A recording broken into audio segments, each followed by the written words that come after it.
oppressive government is totally cool. Let's not talk about that. Yeah, it's I think it's a very like sad situation. But like then again, when I like talk, there's like an attitude of like, well, you don't live here anymore, so like, how do you know? And it's like, just because I'm away somewhere for a couple of months or however amount of time, it doesn't remove me from the situation. It doesn't mean that it's like irrelevant to me. And like, I was there until the revolution, until after the revolution, like a year. Yeah, because I came into 2013.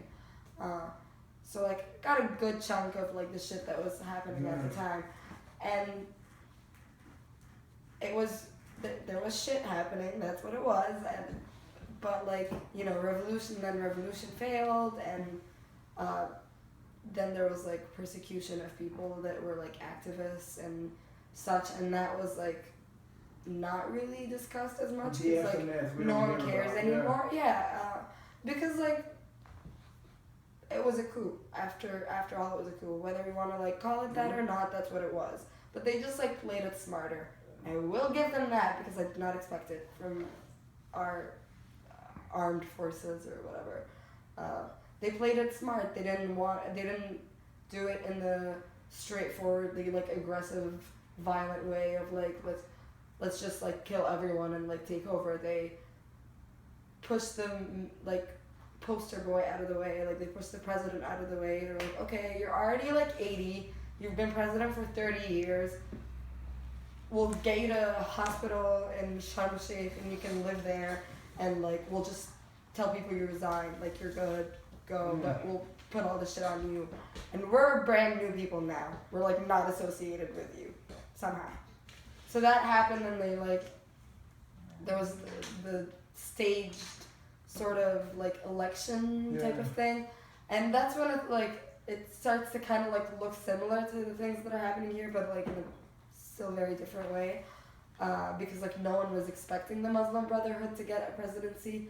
They had said they're not going after that. They had said that they're not out to like rule or whatever. That didn't happen, and they were not expected to win at all. And unlike here, there is actual proof that our elections are being rigged constantly, because like we've had a president who's been president for 30 years with 99.9%.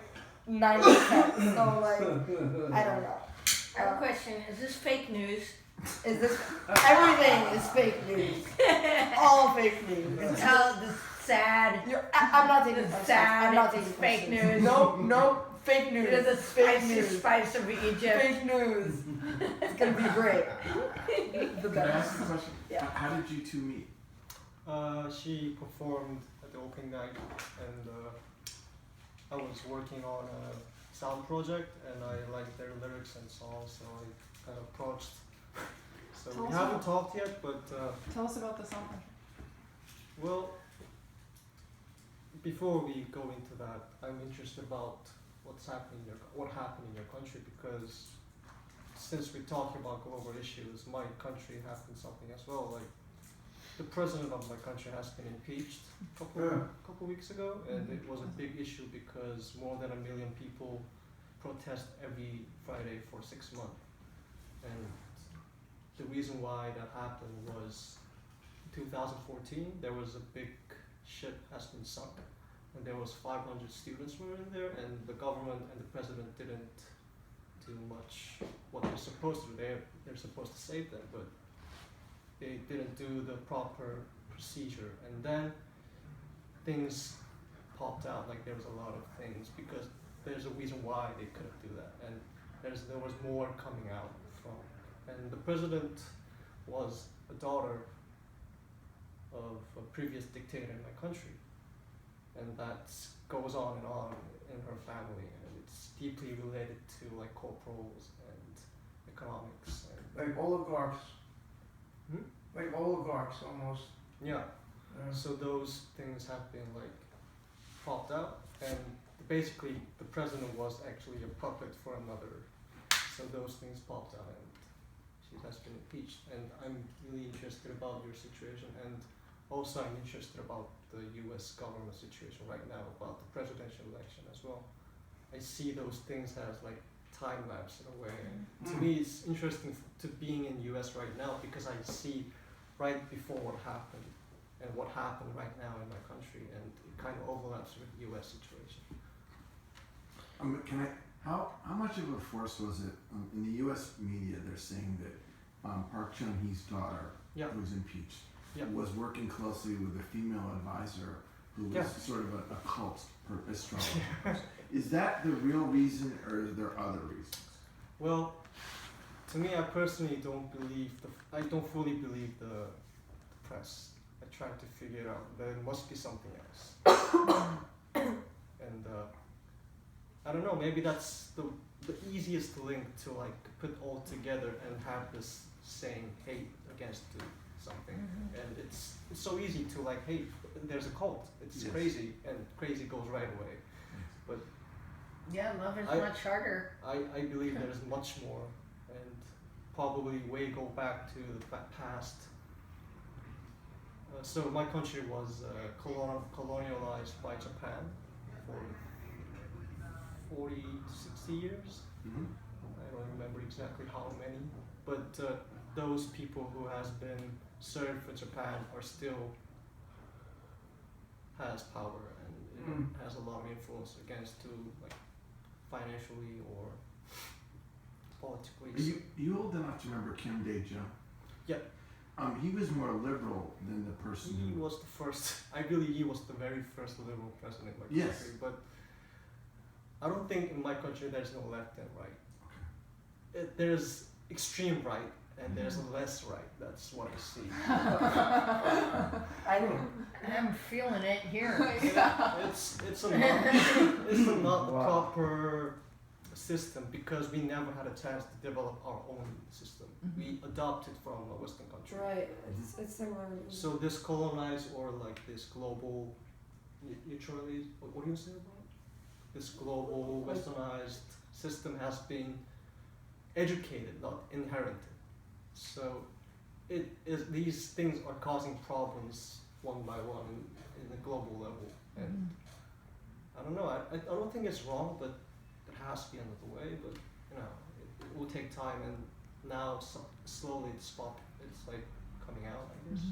In terms of your work, do you think that your work is political art, or is it more about introspection and dealing with your own place in this system and this reality where day to day you see the news and deal with it? Or it's about, I look at your work and I think that it's pretty much introspective. Do you feel that it, I don't know, the sort of idea of political art, you know, there's definite tiers of it. There's a political art like Berlin does, where you're trying to actually just use your art to make something happen, almost illustration or a certain type of news. And then there's art that can be political but also be about your own personal experience. Is your art about your own personal experience? Very interesting thing to talk about because I've been thinking about this for a very long time, and I don't think there's such thing as non-political work in this world. Oh, good answer. I like it. It's like John Lennon would approve. it's like you're making a work and you're not talking about human being. It doesn't make any sense. It's all embedded. It's just different words, but it's all soaked into one big giant ball. We just make it together and.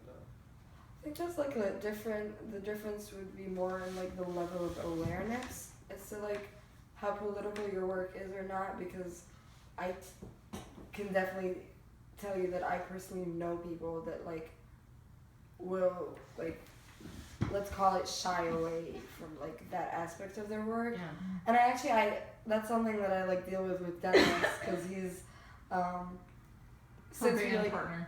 yeah, that's the person that like musically, because I've been making my like visual artwork, and that's especially performance and video work. There's like a lot of political and like social context, and then when it comes to music, it's just it obviously flows differently, and we started working together, and then we were working together a lot, and like.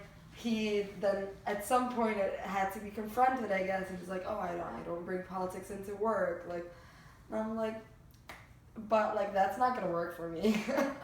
Like I had like for a little bit I'd be like, okay, like let's not talk about politics, because I just like say stuff sometimes because I want to, and like if it's something that like I'm thinking about, it does concern me, it does concern people around me, it's just gonna be a topic of conversation for me whether I like intend it or not. So like he'd be like, okay, like when we're in the studio we work on music, we do this, and I'm like, okay, like at this point we're working together. If you want to keep me around, you're gonna have to accept the fact that I'm gonna be talking about these things, and it's just like a part of it, and like me, and then like you know, it went into talking about like actual events that are related to politics and such, because like last week we performed at Soloway with Hakeem, and that was a protest show. And he didn't know that apparently until like later. Oops, forgot to tell you. I was like, hey, it's my project too. Like, sorry, dude. And like he actually told me at some point, I'm not gonna play it. So I was like, I will. So bye. And he, like I was just like, okay, so I will. And like a friend of ours was just like, oh, I'll play with you. And then his girl was like, wait, like let's talk about it. And I was like, that's just like what it is. I will play it. You don't have to play it. He's like, I'll play it. And then like he just like went from there, but he like understood it, and like he's also becoming like more, I think aware of like the underlying messages and like things that go into his own work that he wasn't maybe as okay admitting. Like he used to tell me like, oh, like I like your lyrics, they're much more personal, like my lyrics are just like general or whatever. And I was like, what does that mean? Yeah. That is so not Yeah, true, because I read it super political to me. I don't know why I read it that way. well, Because it's about relationship, but it has more deeper than that. I feel. right, there's like violence and like just like I noticed that our music tends to like have a lot of like mental illness and like drug related things for some reason. So like you can't be writing anything and say that it's like not related to things that are happening, because like even if you're not conscious of it, you're a product of these things that are happening around you. So just being less conscious, shying away from it is just honestly you being like ignorant to some extent, just because it's easier. It's like I don't want to like see my place in the context of other people, so I'd rather just like be an artist and do my own thing in my own space and just not care about anything. Yeah. Just by existence, you suck it in, you know.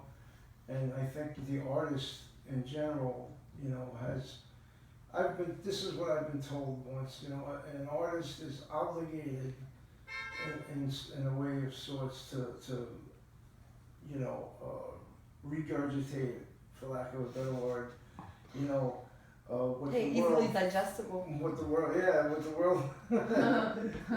is filling you with, you know, and you know, everybody that does it in their own way, but you know, it's like it's the way we process, you know, what goes into the process, you know, and sometimes like I know for myself, like if I have periods of like being like kind of stunted or like I can't get something out, it doesn't bother me as much anymore, because I know that, you know, It's like a I mean, cycle. it's in flux, yeah, you know. And if you live in this world of humans, you know, I think you can't help but to, you know, express, you know, what being a human being is. And everybody's a product of their time, their environment, you know. And, you know, that's what's beautiful about us too, I think, you know, is that we, you know, we let it out in different ways, you know, we make each other think. I think that's what art is supposed to be for, you know, to make us all think, you know. The sense of awareness, it's a really a big key sentence of my work. I mean, not only about my work, about myself. And I believe that the distance between you and the subject kind of determines your reality in a way. it's like inside the water you can't, inside the sea you cannot see the water, right? You have to lift your head out to see what you're actually in it. And to me, like moving to another country and getting out of the country, or in my case, I served the military service, and it's obligation for Yeah. you to, and I knew that my country is kind of fucked up with, there's North Korea, South Korea, there's always a potential war happening, the war never finished. But when you wear the uniform, stand far up the borderline, something hits you like, shit, this is what's exactly The happening. reality The of reality it, yeah. hits you right away, and I don't know, I think those moments are very important for me as an artist, and even when I come here, I have these kind of realization moments, and it happens really briefly, and it really blends quickly with the reality, and it's like a rhythm. But to me, those are the motivation for me to like make new stuff or a new environment. So I think, I don't know where I'm going, but Do you think that making a new environment gives you a sense of peacefulness? Because your work is pretty peaceful, really. it's like so. What I'm trying to do is trying to grasp this objectivity, and I don't think there's no way that you can actually attain an objectivity. It's inaccessible to me, and Yeah. to me, the effort of trying to find this objectivity is the motivation of my work. Like trying to see your back of your head. You're never able to see how fast you can wag it. You I like can't that, see the back yeah. of your head, but you know it's there and you want to see it. But the effort of doing that and trying to build the system around it maybe give me a little bit of reflection of what I'm trying to aim for. And those objects always changes and grows through the experiments. I feel. And- So If you take peyote, you can see the back of your head. David, can I ask you something? Do you think Seriously. there's absolute truth? I don't believe there's no such as. Okay, I do. You But do. in Greek, it's the word logos. Logos. The word, and it refers not to God, him or herself, but to the ability of us to apprehend God in this world, an underlying order by which the universe unfolds. And it is by this that we understand right and wrong. And this is a belief I have, but it is inherently debatable, and I can't dispute that words there is no objectivity. You are by definition correct. It's a belief, not a mathematical proof. It's just I wondered, do you ever think about these things? Belief is an interesting word for me as well. Like, it has a lot of different forms. It can be religious, it can be science, it can be gravity, it can be anything. But so I think the doubt of belief itself. Wait. Standing ovation. Yes, exactly what you just said. Doubt of That is belief. what I believe in. It's like a chicken or egg. Yes. But well, I lived in England for 3 years when I was 5 to 8, and I came back to my country. I forgot all my language, and I had to relearn my own language. And I was able to speak my language when I was 12, and before that, my memory has been just gone. There's a void in my head, and I know those things will never come back. The language has a mysterious power or organization system that kind of make these things possible in your head. But with this language shifts when we are so delicate age, it just goes away. And I have always had this question about like what is to believe, what is real to me. And Speaking of like language and just like being bilingual and such, well, has anyone seen Arrival? Speaking of, Yeah. Is it- okay, so you like you know the premise. It's like basically, I'm not gonna ruin it for you, but aliens on Earth. the movie, right? What do they want? How do we communicate with them? Blah blah. And like it's the idea that they're like it's this new like universal language that they're like bringing to us or whatever. And there's like there's a point where she's talking about so this is like this linguist specialist, I don't know how to say that, but you get what I'm saying, who's trying to like come up with this language to like understand them or try to like translate what they're saying to us and what we can say to them, and she was talking about like learning how your brain changes when you're learning, and this is like these are scientific facts, not like just like movie things. How your like brain processes things differently when you're like speaking a different language, and like when that like locks in enough for you to like have an actually different way of thinking. It's like how you can dream in a different language. Like, have you ever thought of like when that started happening? Because like I can definitely remember my dreams from being younger, even being like waking up and not remembering what language the dream was, and like it's kind of crazy because like in dreams it feels like for me at least, I can't remember what the language was because it makes sense to me both ways. It's like I don't remember the exact words, but I remember that they told me that, and I like will hear it in English and then hear it in Arabic and be like, feel like I could have heard either of these. I don't remember which one that actually like was, but like now trying to like be more conscious of that, and like, cause like I'll catch myself sometimes like saying something in Arabic to someone who obviously doesn't speak Arabic, and I've known that they don't speak Arabic forever, but like I'm starting to like notice even more like the trends of when that happens and when not. Like I almost did it today with my roommates. Like for a second was about to start talking to everyone in Arabic and explaining something,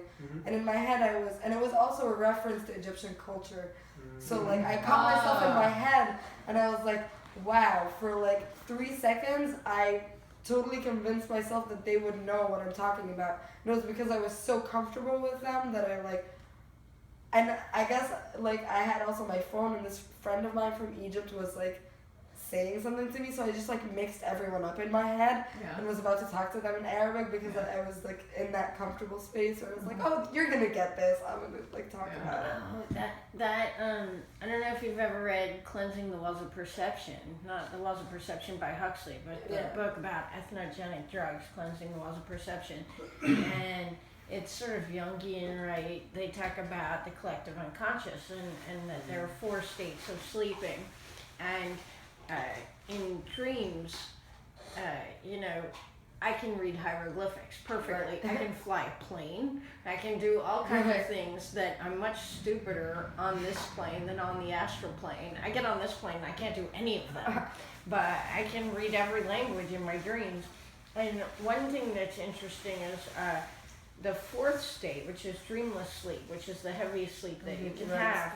The closest thing to it approximated in the living world is when you are under anesthesia. And this is where I actually believe that we have collective ancestral memories. My uncle John McGlynn, who was born in Scotland, was like lives here in Glasgow, this badass guy that wears a kilt all the time, but he has Lithuanian heritage, right? He goes in for surgery, comes out of anesthesia. When you're coming out of anesthesia, it is actually coming out from like death. Like, and you are you're embodied by the collective unconscious at that point. And I think by the languages of your ancestors, he comes out, he's never spoken a word of Lithuanian in his life, and he's speaking perfect Lithuanian. No the way. nurse was Lithuanian, knew exactly what he's saying. She's like, "What, do you speak Lithuanian?" He's like, "Right, no, I don't." that's so I don't know. crazy. So yeah, and I feel that in my dreams on the astral plane, I was being good. I was the nerd that was president of my foreign language club all through school. Nerd alert.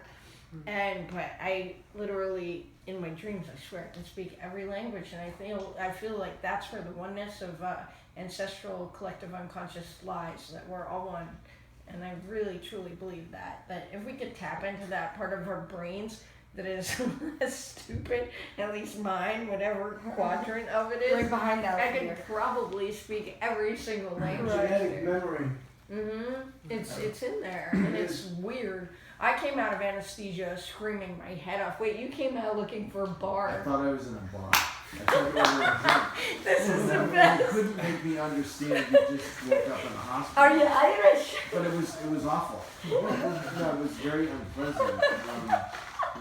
When they said to me, you came out screaming, and I said, oh, that's so uncool. Lauren Newman was there with me, and he's witness for, so uncool.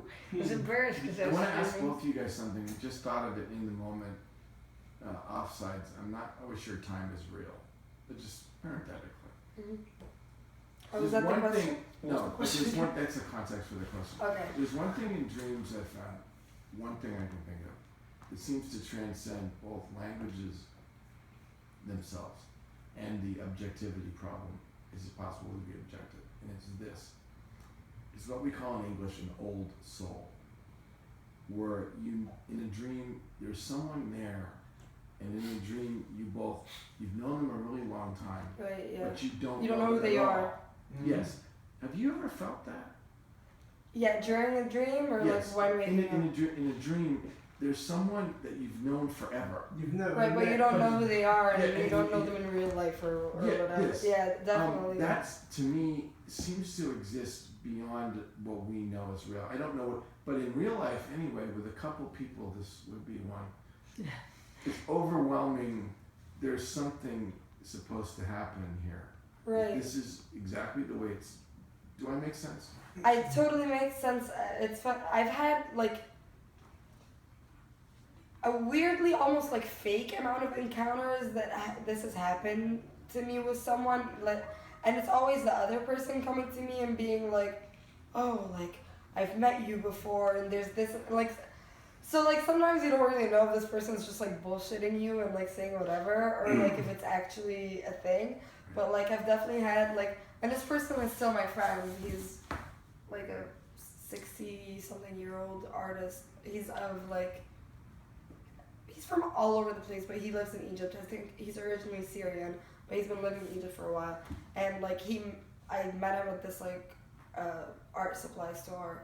Just like, I think I went up to him to ask him about something, and then I was done and like turning away, and like he started talking to me, and like we just like had a lot of things in common. Just started talking about art and stuff, and then like he later on told me like, because we became friends and we would like have like art talks and like did a couple of like collaborative projects, and he told me that like he met me in a previous life and like told me these like details of like an event that happened that we were like both at. Yeah, and I was like, I don't particularly remember that, but knowing me, it might have happened. That's so Go with funny. it. I've had It those. sounds Yeah. like Seth speaks. When you guys collaborate, okay, so you just at I guess the opening decided to collaborate or talked about collaborating. How are you going to work in your work and your work together? Because sound art has always been quite interesting to me.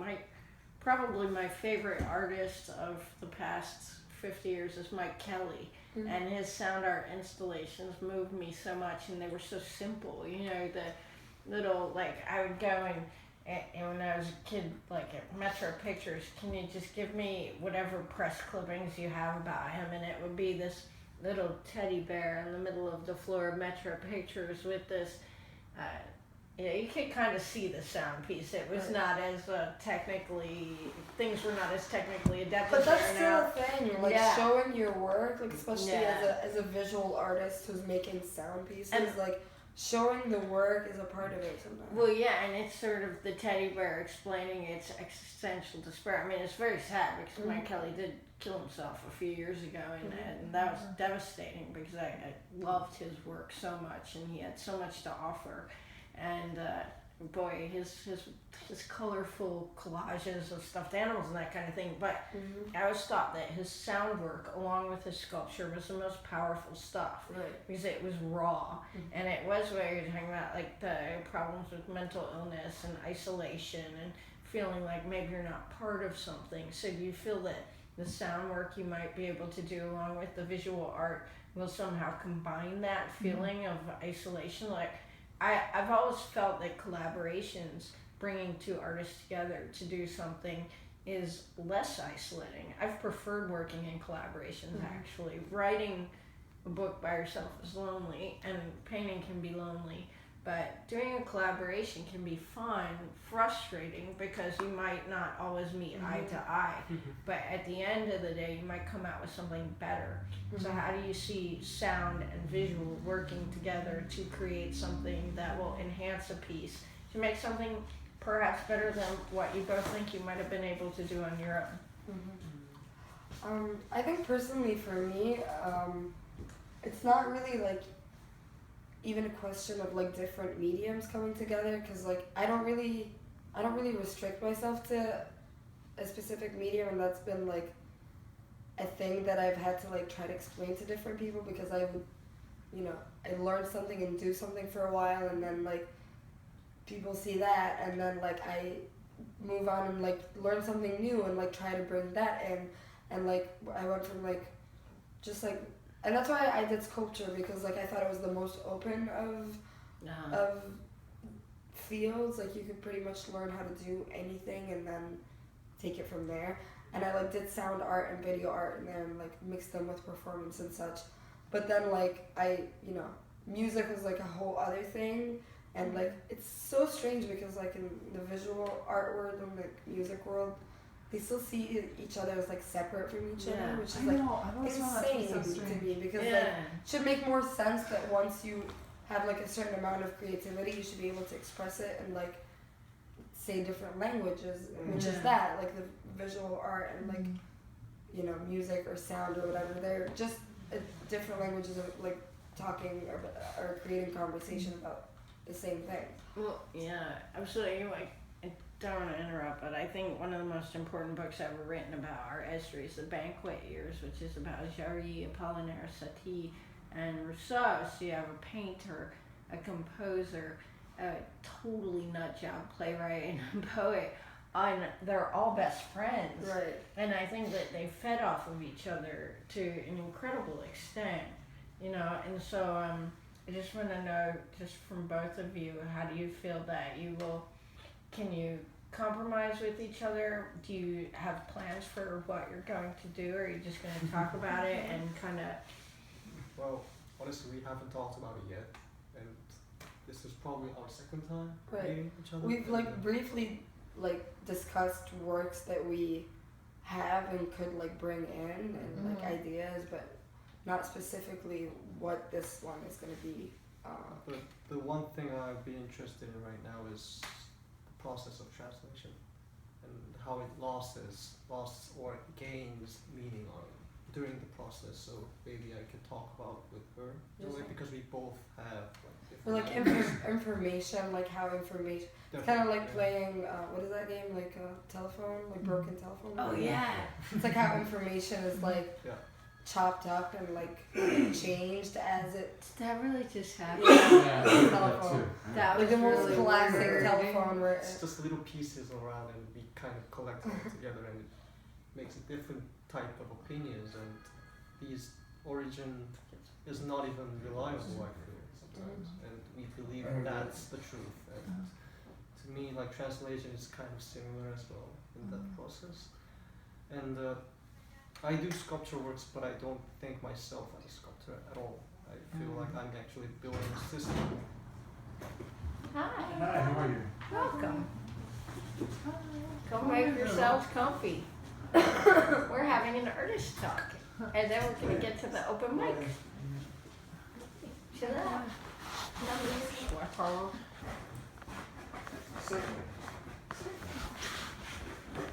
So, yeah, I'm totally with you with the medium problem, because the work I've done for past 3 or 4 years, none of the work is the same. It's all different. It's all different medium, different methods, different approach, but there's always a key that, you know, kind of orbits around with a different kind of color or system or even scent. So I believe the collaboration which I'm trying to do with her is probably my first attempt, and I hopefully we can bring a different aspect and with the same interest in a way. So we'll start with that, I guess, the future, and And tell them about how you were talking about taking like the sound waves and making it right. That's So and making that. Like, it's gonna be a version 2 if we collaborate. But before that, I did this sound piece with microphone, which Yeah, is that's with Seesaw. yeah. Oh, cool. So I've been doing this by myself by reading this poem called Paper Eyes in both language, and I switch around, and it's all linked to multiple speakers and small organisms, and it kind of provokes with my voice. So there's a drawing machine, kind of draws my voice in a way, and there's a ripple, and there's a bell, and there's a mirror. It's just all around the space. But when you be part of this performer, when you actually provoke the system, you can't realize that you are the source of this changes. You have to move around and see, and this is how I feel about the voice, or taking a voice or taking a position. You have to actually be active to see things around you, and when you stick there, you will never able to see around what's going on and what is even causing these changes or these small things. And that was my first attempt while I was in somewhere else. So, and I want to like develop this to another piece, and to do that I need another brain, basically, another source or music or not a different angle. That's basically what I'm going to talk about. And I was finding someone who can actually share, not about the piece, about the mind, about what you aim for and what your interest, or what your attitude towards work. Like, to me, my work is very much about like process oriented, and for now I'm very much interested about relationship in general. And I saw it perform in this music, and to me the lyrics, I really felt something about the lyrics. That's why I talked to them. And for now I'm preparing visa right now, basically, so I can't do anything. I'm kind of tied up, but after April I'm definitely gonna talk to We're Daniel. either both gonna be here or both not gonna be here, or one of us is think gonna be I'm that's here. single. That's gonna be an interesting state. Like I we're have no both money if anyone wants to marry me. we're both vulnerable situations. Thanks, Cecil. It's more complicated. John's single too. It's, So a, I it's a was- performance piece. So and I was so excited. So I saw Rola's singing like a video of her before the opening, and thought that she would go so perfectly with the exhibition, with the theme. And so the first time that they met actually was at the opening where she was performing, and I was like, oh, well, I feel like pretty excited that Kujin felt like that so strongly about that it coordinated that they're gonna now work together. So That's great. I think from collaborations I've learned a lot more than from the work I've done on my own.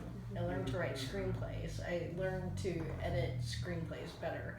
And I learned to write better. Just working with another person. It's a whole other person with all of their own Brain experiences that and- you know nothing about that you can now access. Yeah, and you have to compromise, and it's humbling in a sense, but then you also feel your own ego swelling up and saying, no, I want to do this, and sometimes you really want to do one thing. I mean, But you learn how to like also when is the right time to like be like, okay, I'm putting my foot down. This is my veto. This is my one veto. And other times where you can like maybe I still know that I knew best, but I'll let you have this one. well, sometimes I would think that I did, and then I would, And it I turns mean, out that we're 5 years making movies with Nick Zed, it was like, sometimes he would just take so long going, no, you need to touch up your makeup. No, I don't need to touch up my makeup. And then I would look at it and go, yeah, I really did. It looked like crap. I mean, we were making like a superhero show, so, but basic, very little things just get on your nerves, and it takes incredible patience. When I was in art school, my senior year, 94, me and my best friend there, Julia, we started a punk rock band. Even though we had no musical talent, no musical instruments, our band members were pieces of foam that we found on the floor and drew faces on. I named them Buddy, Ted, and Friend. And we go, take it away, friend. Like, I had a $2 guitar from Woolworths. And, but, we were getting mad fights. And then I go, we got together after like 15 years, like a few years ago. We hadn't spoken because we broke up after our last show. It's just like, I hate you, I never want to see you again. And we broke up over a piece of foam. Collaborations can Friend be rough. wasn't real. No, it's Ted. Ted was our keyboardist. He ruined everything. No, wait, Ted was the drummer. He was 15, so he didn't actually have a face. We just painted like fake acne on his face. Oh my And god. we glued him to the back of our touring van, which was this cardboard touring van called the Grunge Mobile. It was during our grunge phase, which lasted a week, where we like drew heroin tracks in our arms and wore like flannel shirts and had like barrettes in our hair like Courtney Love and stuff. We were just terrible, but we're driving it, leg propelled van down 17th Street, and Ted flew off in the wind. Oh, We got in Ted. this massive fight over Ted, over a piece of foam. And that was it. Collaborations are tough. Maybe I'll Learned research a about lesson that tonight. Ted. Oh, Ted. But in the end, we're still friends. It took 15 years. So does anybody have any questions for the artist before we start the? No, we're good. We're ready to rock. Okay. I hope y'all Thank you stick guys so around. much. and Guys,